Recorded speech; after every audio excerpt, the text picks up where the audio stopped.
Bonjour tout le monde, bienvenue sur ma chaîne. Aujourd'hui, j'ai voulu te parler de quelque chose de sérieux. Euh, c'est de comment parler avec nos pré-adolescents. Donc, à partir des 12, des 13, de 12-13 ans, comment parler en fait à nos enfants. Parce qu'à cet âge-là, les enfants vont au secondaire. Et là, voilà, il y a plein de choses qui se passent que nos parents ne savent pas.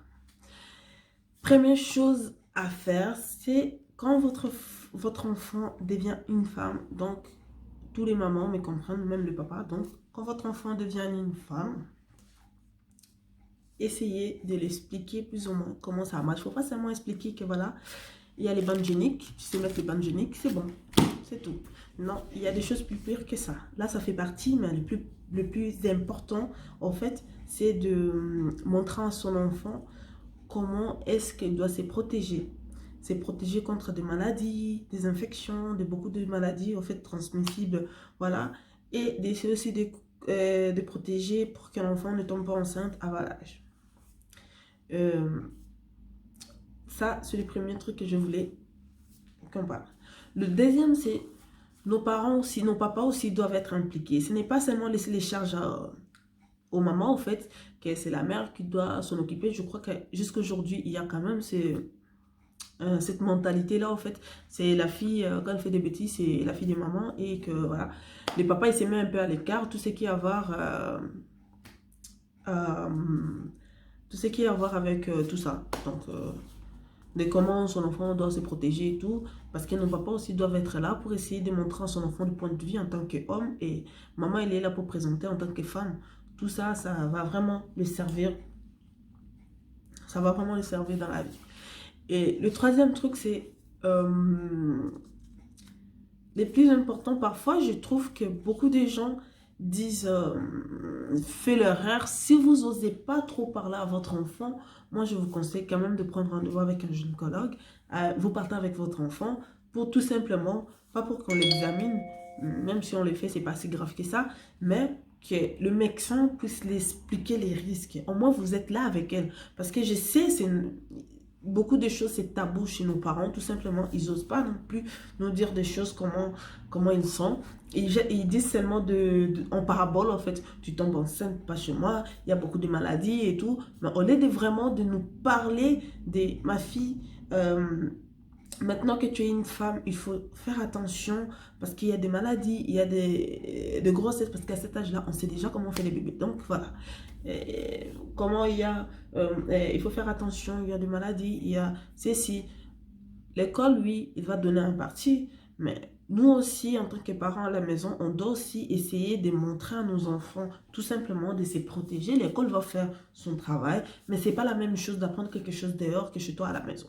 Donc, c'était ça que je voulais dire. Il y a des gens qui vont vous dire, ramenez votre enfant chez les médecins pour essayer de l'expliquer. Il y a des gens qui vont dire que voilà, mais elle est bête, comment elle peut ramener son enfant chez un gynécologue pour tout simplement essayer d'expliquer l'enfant en fait, mais pour eux, ils vont pas voir ça. Vous ramenez pour que le médecin, lui c'est le spécialiste, il va expliquer l'enfant pour voir la gravité des choses. Parfois quand nos parents nous parlent des choses qui sont plus graves, on les prend seulement comme ça. Ah, celle-là aussi elle exagère et tout. On voit ça que c'est une blague. Parce qu'à cet âge-là, on voit comme si nos parents deviennent nos premiers ennemis, tout simplement parce qu'ils nous interdisent de certaines choses que nous, on a envie de faire. Voilà, si vous n'étiez pas au courant les parents, et voilà, c'est ça, c'est dit. Donc, il y a des gens qui vont vous juger par rapport à ça, que hein, vous allez ramener votre enfant, vous allez ouvrir encore. C'est comme si vous envoyez votre enfant aller faire un peu de n'importe quoi. C'est faux. En tant que maman, vous devez être vraiment vous devez être vraiment euh, heureuse. Quand vous faites ça, vous devez être fière de vous, tout simplement parce que vous prenez toutes les précautions après. Après, si l'enfant tombe enceinte ou qu'il y a un problème, là maintenant c'est la faute de l'enfant. Au moins, vous avez fait le part de choses. Le deuxième truc que je voulais dire aussi, c'était ces derniers temps, j'ai regardé pas mal de jeunes adolescents en fait qui tombent enceintes et qui se trouvent dans la rue.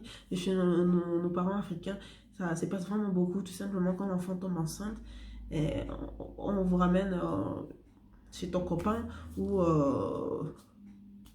ou ce que je vis, il y a des Français, ça se passe partout, en fait, on vous fout dehors et ils veulent plus entendre parler de leurs enfants.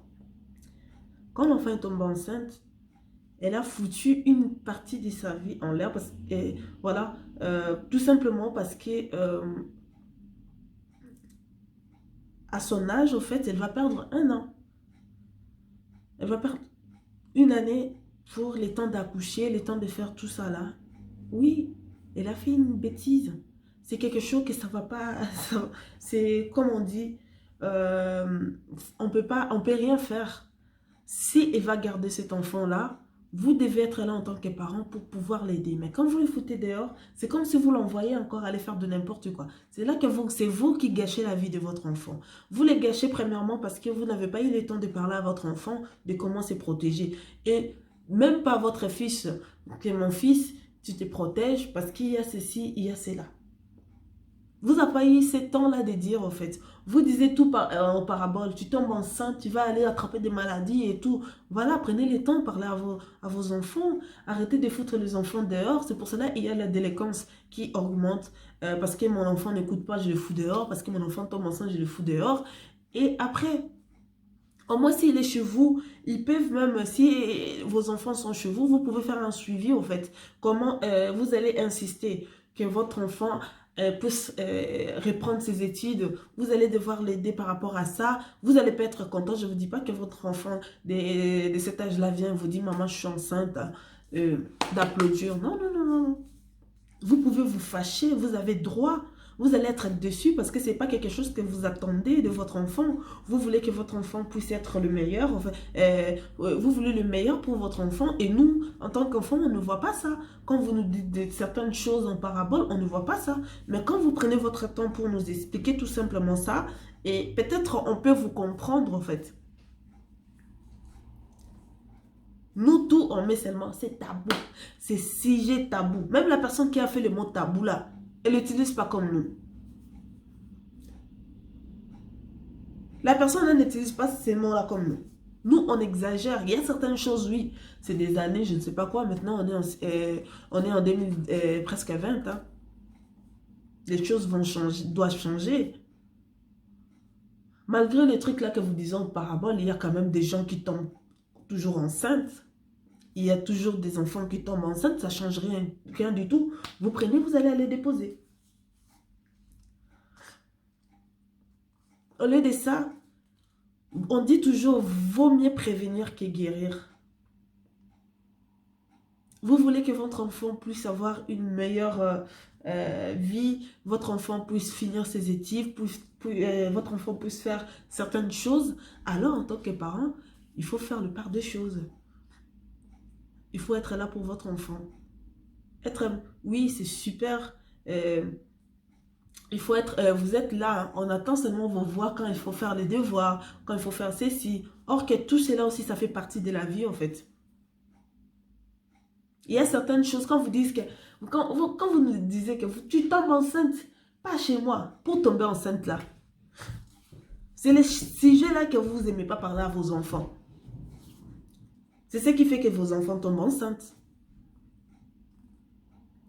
Ce n'est pas tabou pour vous dire que mon enfant est tombé enceinte. Parce que si tu tombes enceinte, voilà. Il faut dire le mot grossesse là doit être aussi tabou. Parce que si comment on tombe enceinte, c'est tabou pour vous, pour dire à vos enfants de vous protéger. Ça doit être aussi tabou, c'est moi. Je suis enceinte. Mon enfant est enceinte. Si tu tombes enceinte, ça doit être aussi tabou. Je ne dis pas que vous nous avez élevé mal, mais c'est que j'essaye de dire qu'on doit avoir plus de conversations avec nos enfants pour que, nous, on puisse avoir confiance en vous, nos parents. Et déjà, j'ai dit, hein, nos mamans africains, ils sont des zombies, en fait. Je me voyais pas, en fait, dire à ma mère, maman, tu sais, j'ai un petit copain, il y a ceci, il y a cela. Je me vois pas, en fait, le dire. Je ne vois pas. Je sais juste que quelqu'un va me taper.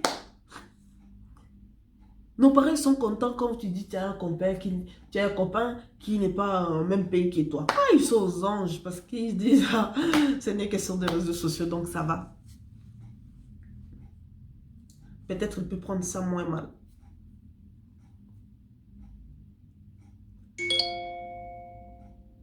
Mais c'est plutôt ce que moi je voulais dire en tant qu'enfant. Je sais aussi que je vous comprends aussi pour dire maintenant j'ai une fille, je veux que le meilleur pour ma fille. Je veux que tout se passe bien pour elle. Mais un jour où ma fille venait me dit ce genre de choses, je ne vais pas la foutre dehors, tout simplement. Pas parce que je suis bête, j'accepte tout. Non, tout simplement parce que, voilà, c'est quelque chose qui est arrivé. Je serai fâchée, je serai énervée. Si je dois punir, si je dois faire quelque chose, je vais le faire. Mais au moins, je serai là. J'aimerais que mon enfant puisse avancer, en fait.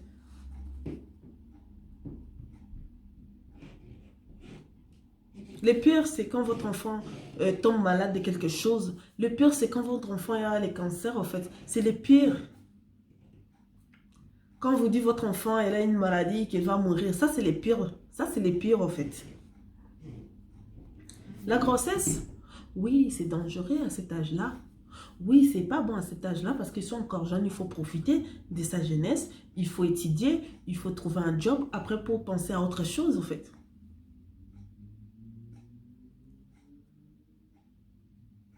Mais ce n'est pas le pire chose qui peut arriver à une personne. Les pires choses, c'est tu vas à l'hôpital, on te dit, madame, vous allez mourir dans 2, 3 jours. Madame, vous avez une maladie qu'on ne sait pas traiter. C'est ça les pires. Parce que quand on parle rien de ça, il y a des infections ou des infections où ça fait que nos enfants plus tard ne puissent plus avoir des enfants en fait. Parce qu'ils ne sont pas soignés à temps en fait. Si vous avez ramené chez le médecin pour montrer à votre enfant, de temps en temps, viens, tu fais un petit tour ici, tu prends un rendez-vous. Si l'enfant est encore mineur, toi-même, chaque 3, 4 mois, tu prends rendez-vous pour ton enfant. À quoi ça sert que l'enfant puisse prendre la pilule en cachette, en fait?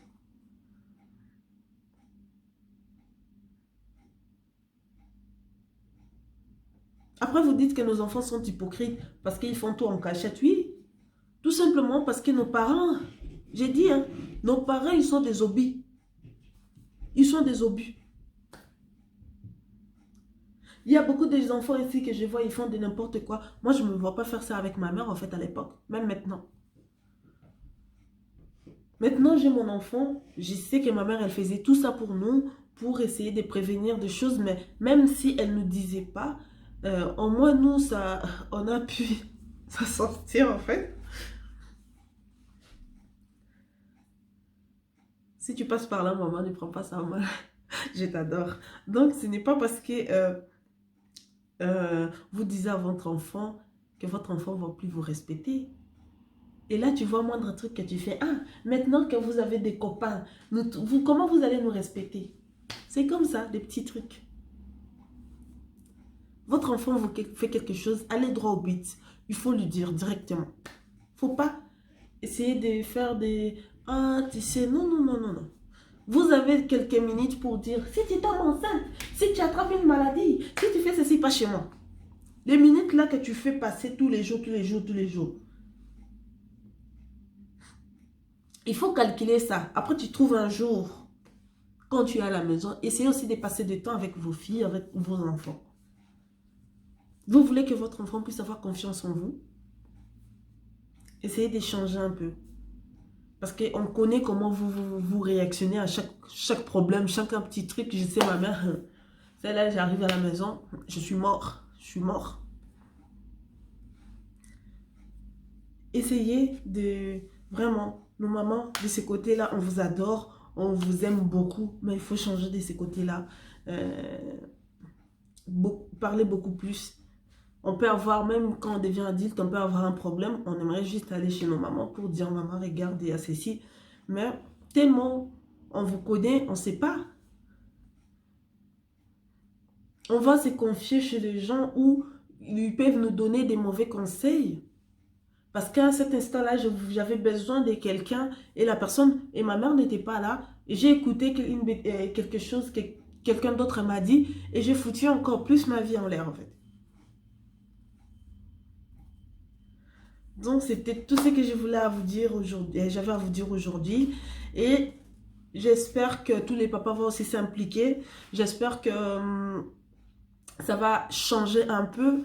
Et merci encore. À bientôt. Bonne journée. Au revoir.